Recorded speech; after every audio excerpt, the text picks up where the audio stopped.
Dalawang star player ng Creamline Cool Smashers ang hindi na maglalaro ngayong next conference.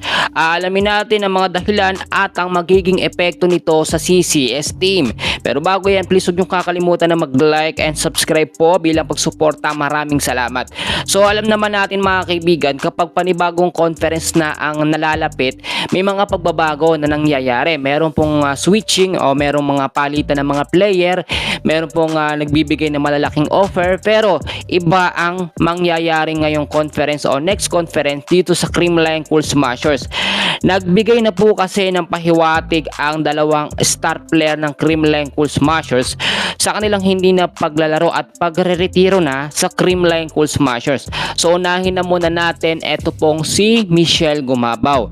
Sa ilang mga interview at mga update po mga idol, etong si Michelle Gumabaw ay talagang plano na magretiro sa paglalaro ng volleyball. Hindi lamang sa CCS bagkos kinakailangan niya na munang mamahinga or magpahinga para makapag-focus sa kanyang family, makapagsimula po ng kanyang pamilya. At kahit nga po nitong mga nakaraang conference, no, kahit yung huling laban ng Creamline, malimit ng gamitin etong si Michelle Gumabaw, no. Hindi na siya nabibigyan ng mas mahabang playing time kumpara dati na talagang babad na babad po etong si Gumabaw. Pero magkagayon man, alam naman natin na mangyayari talaga ito. Ang mga player po ng Creamline Cool Smashers, as long as tumatanda sila, nagkakaedad, nagkakaroon sila ng mas priority po sa kanilang buhay. Hindi naman sila habang buhay maglalaro, kinakailangan din nilang bumuo ng pamilya. Ganun po ang sitwasyon. Ito nga po si Michelle Gumabaw.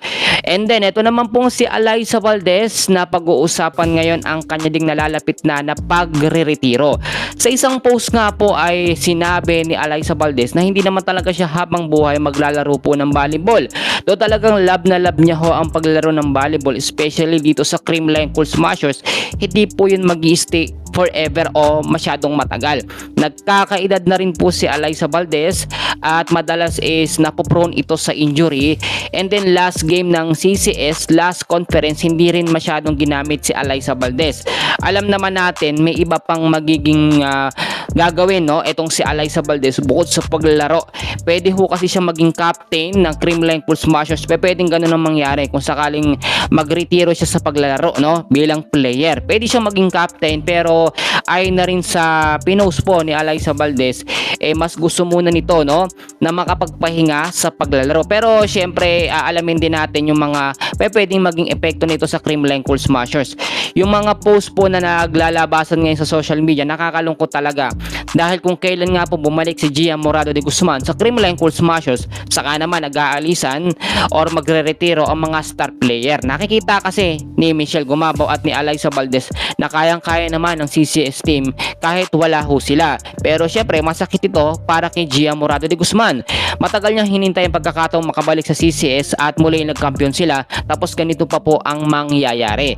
Ang magiging epekto nito sa Creamline Cool Smashers, kung titignan natin, hindi naman masyadong magiging problema, pero yung performance sa CCS as long as tumatagal ang conference ay humihina po ng humihina. Alyssa Valdez, napakalaking tulong, at Michelle Gumabaw sa Creamline Cool Smashers. Alamin pa natin yung ilang mga updates. So dyan lang kayo, and huwag niyong kakalimutan na mag-like and subscribe for more PBL and Creamline update.